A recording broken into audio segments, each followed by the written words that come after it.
तो कुरुक्षेत्र में सिखों के दशम गुरु गोविंद सिंह के साहिबजादों जोरावर सिंह और फतेह सिंह की स्मृति में धर्मनगरी कुरुक्षेत्र के विश्वविद्यालय सभागार में आयोजित हो रहे राज्य स्तरीय वीर बाल दिवस में शिरकत करने पहुंचे मुख्यमंत्री नायब सिंह सैनी और बीजेपी प्रदेश अध्यक्ष मोहन लाल बडौली। मुख्यमंत्री ने इस अवसर पर प्रदर्शनी का अवलोकन भी किया। यह दिन हमें याद दिलाता है कि वीरता और साहस के लिए कम आयु मायने नहीं रखती। आज उसी महान विरासत का ये पर्व है जिसमें गुरु साहिबान कहते हैं, सूरा सो पहचानिए जो लड़े दीन के हित, सूरा सो पहचानिए जो लड़े दीन के हित, पुरजा पुरजा कट मरे कभू न छोड़े खेत। ऐसे सूरवीर उसे जानिए जो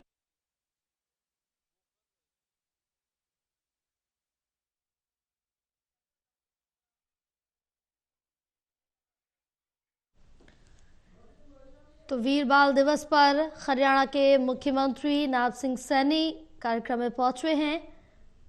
कुरुक्षेत्र से सीएम सैनी ने संबोधन दिया है। बताते चले कि कुरुक्षेत्र में सिखों के दशम गुरु गोविंद सिंह के साहिबजादों जोरावर सिंह और फतेह सिंह के उनकी मनुस्मृति पर धर्मनगरी कुरुक्षेत्र के कुरुक्षेत्र विश्वविद्यालय सभागार में आयोजित रहे एक राज्य स्तरीय वीर बाल दिवस में शिरकत करने पहुंचे मुख्यमंत्री नायब सिंह सैनी। उनके साथ साथ बीजेपी के प्रदेश अध्यक्ष मोहन लाल बडौली। मुख्यमंत्री ने इस अवसर पर प्रदर्शनी का भी अवलोकन किया है। बाल दिवस स्मृति पर कुरुक्षेत्र विश्वविद्यालय में पहुंचे हैं मुख्यमंत्री नायब सिंह सैनी।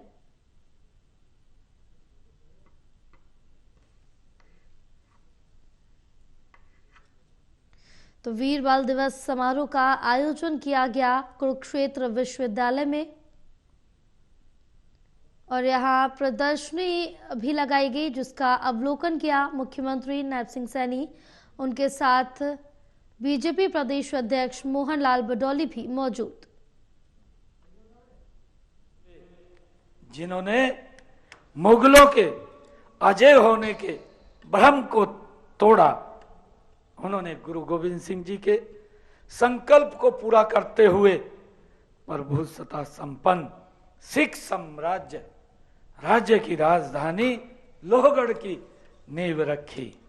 और मुझे ये बड़ा गर्व भी है कि वो लोहगढ़ जिस स्थान के ऊपर उन्होंने उसकी नींव रखी वो हमारे हरियाणा यमुनानगर के अंदर है, वो पवित्र भूमि।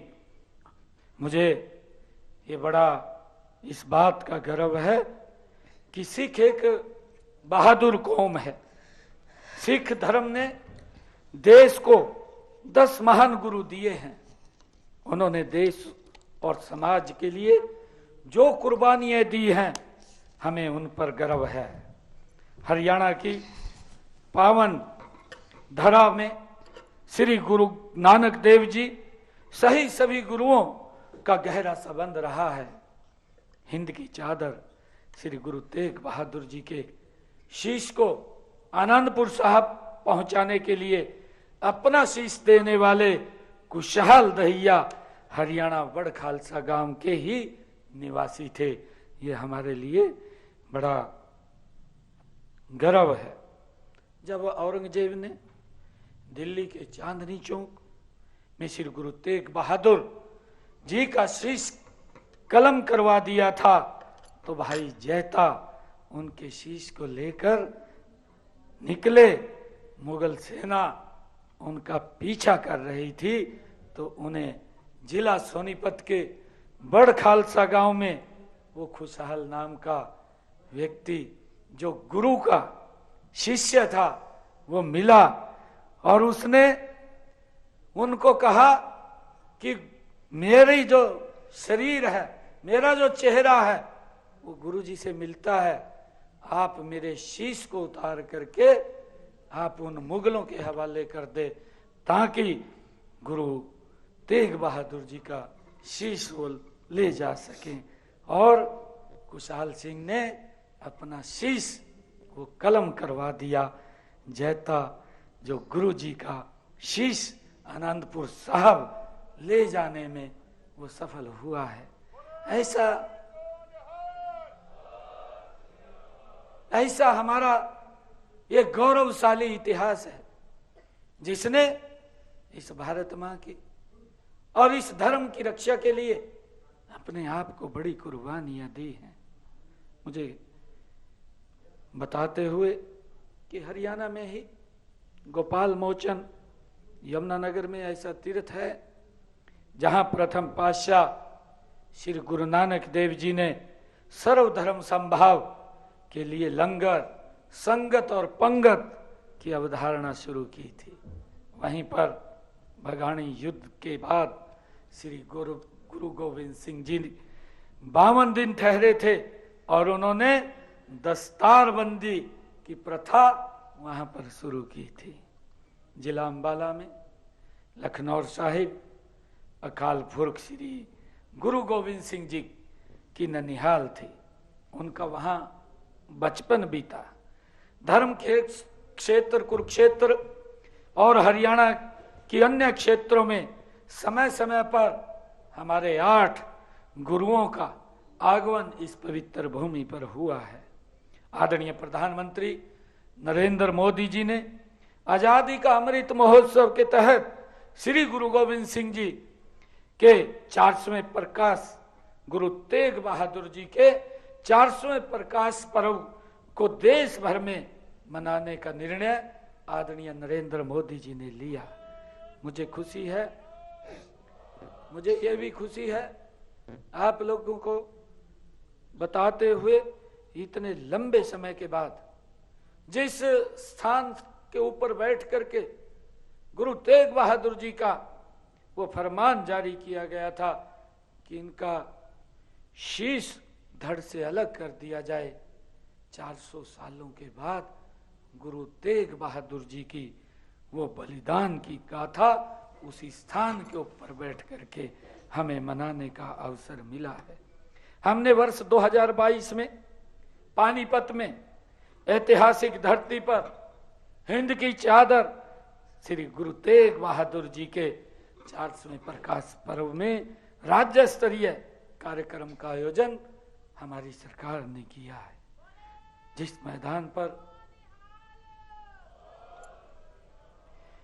मैदान पर वह समारोह आयोजित किया गया उसका नाम भी गुरु तेग बहादुर जी मैदान रखा गया है। ये हमारे लिए बड़े गर्व की बात है। इससे पहले प्रदेश में श्री गुरु नानक देव जी के 550वें प्रकाश पर्व और श्री गुरु गोविंद सिंह जी के 350वें प्रकाश पर्व के उपलक्ष्य में राज्य स्तरीय कार्यक्रमों का आयोजन किया गया है। ये आयोजन मैं धन्यवाद करना चाहूंगा श्रद्धेय अटल बिहारी वाजपेयी जी और आदरणीय नरेंद्र मोदी जी, जिन्होंने उस इतिहास को, उन्होंने कहा कि गौरवशाली इतिहास हमारा है और हमारी पीढ़ियों को इस इतिहास की जानकारी लगनी चाहिए कि जो हमने कार्यकाल, जो समय हमारे पूर्वजों ने, हमारे गुरुओं ने हमारी रक्षा, धर्म की रक्षा के लिए वो भुगता है, आने वाली पीढ़ियां उस समय से न गुजरे, उसको लेकर के हमारे लिए जरूरी है कि इस इतिहास को लोगों के बीच में लेकर के जाएं ताकि उस इतिहास से, उस गौरवशाली इतिहास से वो अवगत रहें। मुझे ये भी खुशी है कि पिछले दिनों जिस पवित्र भूमि के ऊपर गुरु नानक देव जी सिरसा के चिल्ला साहिब गुरुद्वारा के अंदर आए थे, जब हमारी कैबिनेट के सामने ये विषय आया कि गुरु नानक देव जी का वो पवित्र स्थल है जहां पर चिल्ला साहिब गुरुद्वारा निर्माण है और वहां पर लाखों की संख्या में लोग शीश नवाने के लिए उस पवित्र स्थल के ऊपर आते हैं कि ये भूमि उस पवित्र स्थान के नाम नहीं है, तो हमने तुरंत ये निर्णय ले लिया कि ये जितनी भूमि है ये सारी की सारी भूमि चिल्ला साहिब गुरुद्वारा साहब के नाम वो कर दी जाएगी। भाइयों, ये निर्णय भी हमने लिया है अपनी कैबिनेट के अंदर बैठ करके, क्योंकि जिस स्थान के ऊपर गुरुओं ने आकर के समाज के लिए एक शिक्षा देने का काम किया है, ऐसे पवित्र स्थल के ऊपर लाखों की संख्या में जो लोग आते हैं, वो पवित्र गुरुद्वारा साहिब के नाम हमने करने का निर्णय किया है। हमने ये भी निर्णय किया है कि पिछले दिनों जो अभी यमुनानगर के अंदर मेडिकल कॉलेज बन रहा है, उसका निर्माणाधीन है, गति से काम चल रहा है। हमने ये निर्णय किया है कि हिंद की चादर श्री गुरु तेग बहादुर जी के नाम से उस मेडिकल कॉलेज का नाम रखा जाएगा, ताकि इतिहास कोई हमारे आने वाली पीढ़ियों को उसके बारे में वो याद दिलाता रहे। हमने ये भी निर्णय किया है। हमने ये भी निर्णय किया, हमने ये भी निर्णय किया है कि असंध के कॉलेज का नाम गुरु गोविंद सिंह जी के छोटे बेटे बाबा फतेह सिंह जी के नाम से हमने वहां पर रखा है। लखनऊ साहिब में, लखनऊ साहिब में भी माता गुजरी के नाम से VLDA कॉलेज वो स्थापित किया गया है। और मुझे ये बताते हुए गर्व की अनुभूति हो रही है कि हमने पंचकुला से लेकर के पौंटा साहिब जो ये रोड जाता है, NH नेशनल हाईवे जाता है, उसका नाम भी गुरु गोविंद सिंह मार्ग के नाम से रखने का निर्णय हमारी सरकार ने किया है।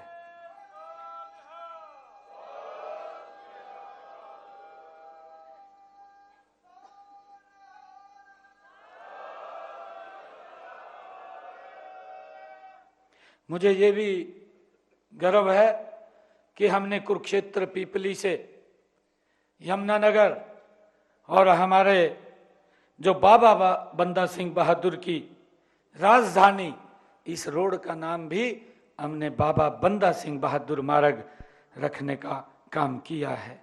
इसके अलावा भी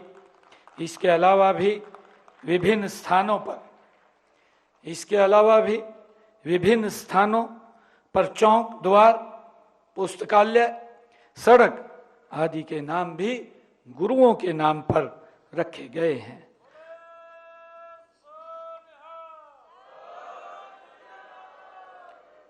मुझे ये गर्व है कि जो बाबा बंदा सिंह बहादुर जी, जिन्होंने लोहगढ़ साहब में वो पवित्र राजधानी बनाई थी, भगवानपुर को लोहगढ़ साहिब जो भगवानपुर एक पवित्र स्थल है, हमने ये निर्णय किया है कि आने वाले समय के अंदर उस पवित्र स्थल को पर्यटन हब के रूप में विकसित किया जा रहा है। ये भी निर्णय हमारे द्वारा लिया गया है। इसी उद्देश्य से लोहगढ़ में बाबा बंदा सिंह बहादुर ट्रस्ट बनाया गया है और ट्रस्ट बना करके वहां पर जो शिक्षा दीक्षा वहां पर दी जाएगी, जो मार्शल ऑफ आर्ट वहां पर खोला जाएगा, ताकि हमारे उस का लाभ लेकर के हमारे युवा उसका लाभ ले सकें। उसको लेकर के भी हमने वहां खोलने का निर्णय किया है। मुझे खुशी है कि हमने लोगों की आस्था को देखते हुए श्री हजूर साहिब गुरुद्वारा, श्री ननकाना साहिब, श्री हेमकुंड साहिब और श्री पटना साहिब जाने वाले प्रदेश के तीर्थयात्रियों को वित्तीय सहायता उपलब्ध कराने के उद्देश्य से स्वर्ण जयंती गुरु दर्शन यात्रा योजना भी शुरू की गई है, जिससे कि लोग वहां पर जा सकें और गुरुओं के दर्शन कर सकें। गुरुओं ने जो कुर्बानियां दी हैं उनके लिए कृतज्ञता व्यक्त करते हुए हम उनकी याद निरंतर बनाए रखने के लिए प्रयासरत हैं। नई पीढ़ियों को उनके जीवन से प्रेरित करने के लिए ये प्रयास जरूरी है। ऐसे बहुत सारे सवाल हैं जो आज की युवा पीढ़ी के सामने चुनौती बनकर खड़े हैं, जिन पर हमें विशेष ध्यान देने की जरूरत है। एक समस्या है नशे और ड्रग्स की। इस समस्या से हमें हमारी युवा शक्ति को बचाना है।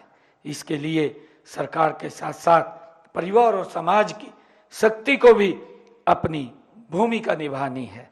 मैं आप लोगों से आग्रह करूंगा कि आज हम ऐसे अवसर के ऊपर एकत्र हैं कि ये भी एक पुण्य का पवित्र कार्य है कि हमारा युवा वो नशे की तरफ ना जाए, क्योंकि हम देखते हैं कि अगर युवा अच्छा युवा उसके पास स्किल भी है और वो एक आगे देश को एक लाभ पहुंचा सकता है, परंतु अगर वो नशे जैसे एक इस कुप्रथा के अंदर चला जाता है तो वो सारा का सारा धूमिल हो जाता है, वो विकास की गति भी रुक जाती है और आगे भी नहीं बढ़ पाते।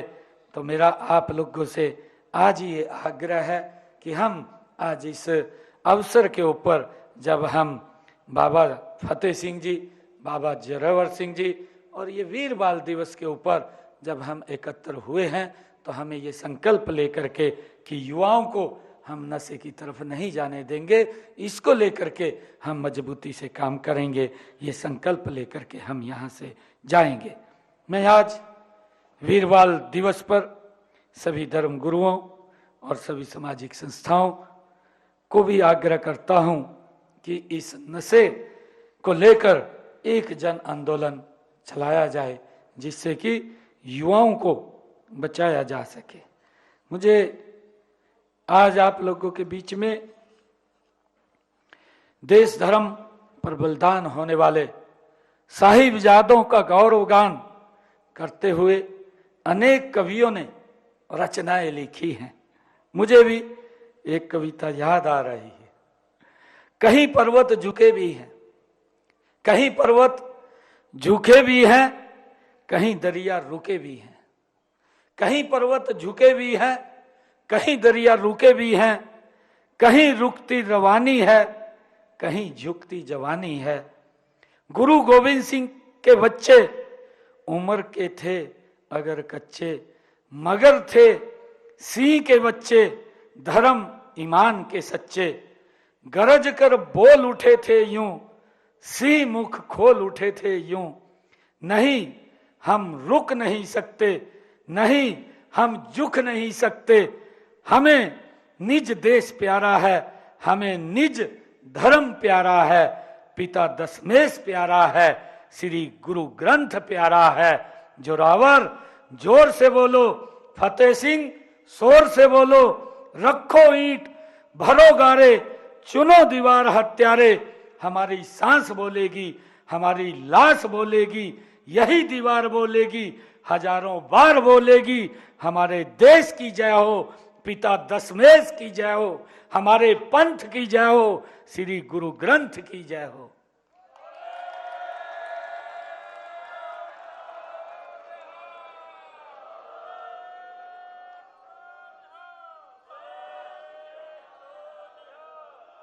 मैं